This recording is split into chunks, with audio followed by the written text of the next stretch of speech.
Ya, anak-anak selamat pagi. Hari ini kita akan belajar, tentunya kita akan belajar materi IPA Fisika. Kita akan masuk pada pokok bahasan yang baru. Nah, kalian sudah siap untuk belajar di hari ini? Kalau sudah, mari kita mulai. Ibu akan tampilkan slide yang sudah ada. Diharapkan untuk kalian anak-anak menyimak dengan seksama. Nah, Ibu mulai dengan ini materi kelas 7. Ya, kita mulai. Nah, materinya itu kita akan belajar tentang materi suhu, kalor, dan perpindahan kalor.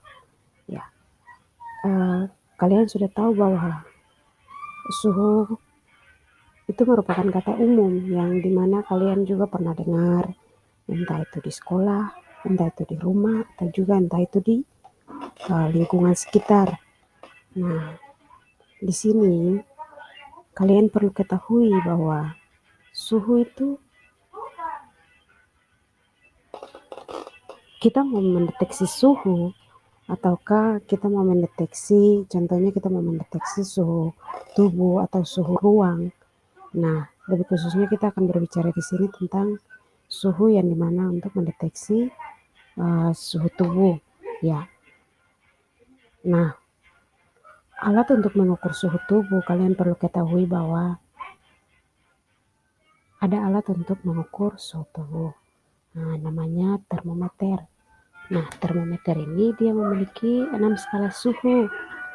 Yang pertama skala Celcius, yang kedua skala Fahrenheit, yang ketiga skala Reaumur, dan yang terakhir skala Kelvin. Nah, dari keenam skala tersebut yang sering digunakan untuk mengukur suhu tubuh manusia dalam bidang medis adalah skala Celcius. Nah, untuk dia punya titik rendah dan titik tertingginya kita akan bahas lagi. Nah, kita lanjutkan ke slide berikut. Nah, ini merupakan salah satu contoh penggunaan termometer dalam bidang medis. Nah, tentunya yang tadi Ibu sudah katakan bahwa untuk mengukur suhu tubuh itu menggunakan termometer. Nah, ini adalah salah satu contoh yang terdapat di video YouTube. Sudah ada di bagian bawahnya. Itu cara penggunaan atau cara mengukur suhu tubuh menggunakan termometer. Nah, kita lanjut lagi. Nah, slide berikutnya kita akan berbicara tentang kalor dan perpindahan. Yang pastinya anak-anak, kalor ini bukan istilah orang awam bahwa kalor itu adalah kepala botak. Tidak, tentunya anak-anak. Nah, kalor itu adalah, nama lainnya adalah panas. Ya. Nah, kalor ini dia merupakan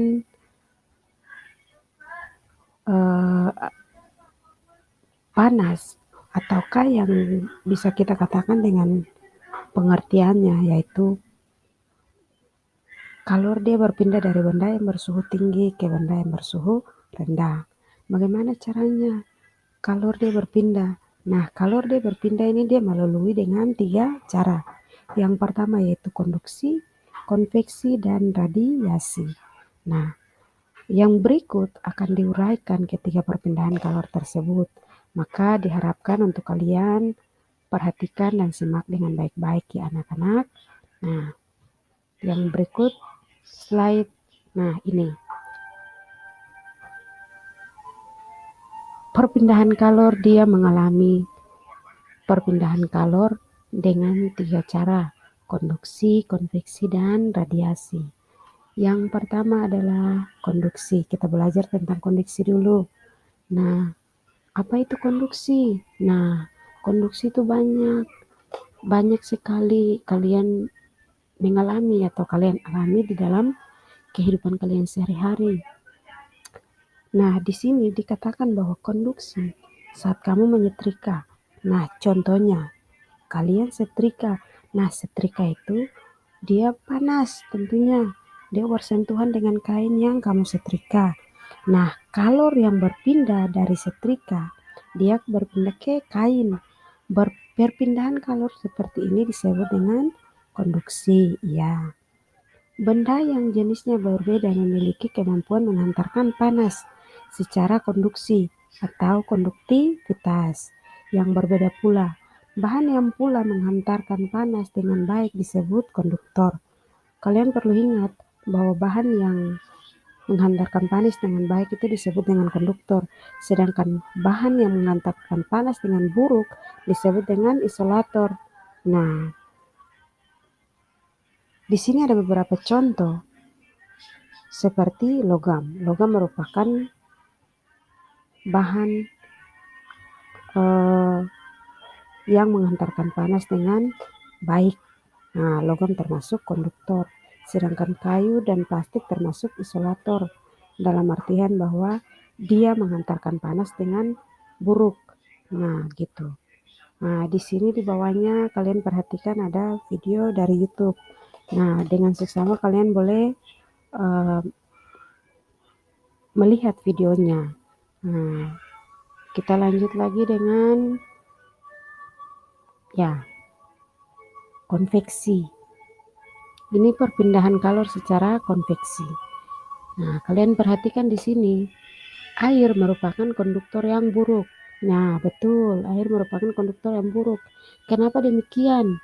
Karena, namun ketika air bagian bawah dipanaskan, ternyata air bagian atas juga ikut panas. Berarti, ada cara perpindahan panas yang lain pada air tersebut, yaitu konveksi. Saat air bagian bawah mendapatkan kalor dari pemanas, partikel air mulai memuai sehingga menjadi lebih ringan dan bergerak naik dan diganti dengan partikel air dingin dari bagian atas. Nah, dengan cara ini, panas dari air bagian bawah berpindah bersama aliran air menuju bagian atas.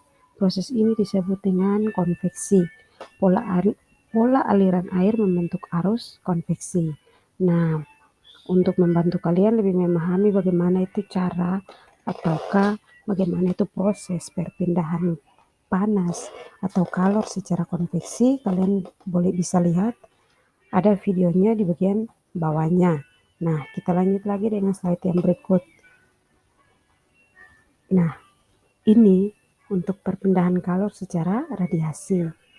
Nah, kalian perhatikan, bayangkan saat kamu berjalan di tengah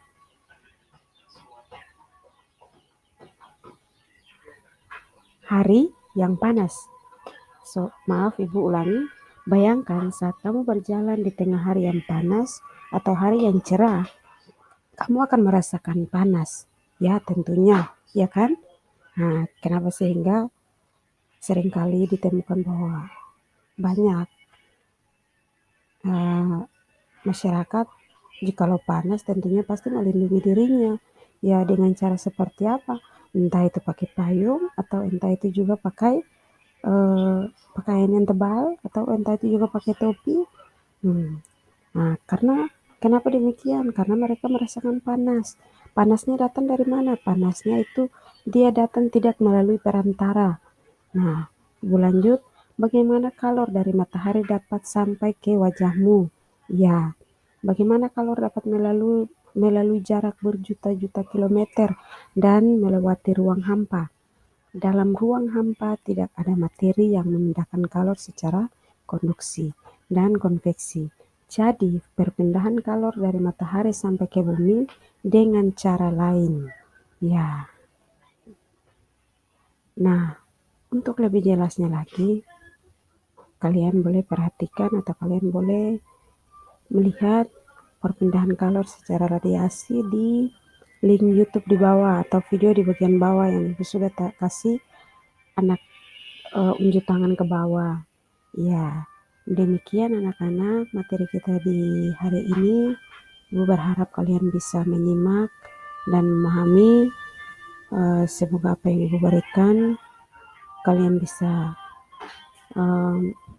mengerti dengan seksama juga, bahkan sekarang kalian sudah bisa sadar bahwa pengaruh kalor, pengaruh suhu, kalor dan perpindahan kalor itu sering terjadi, bahkan sering kalian alami di dalam kehidupan sehari-hari kalian. Hanya saja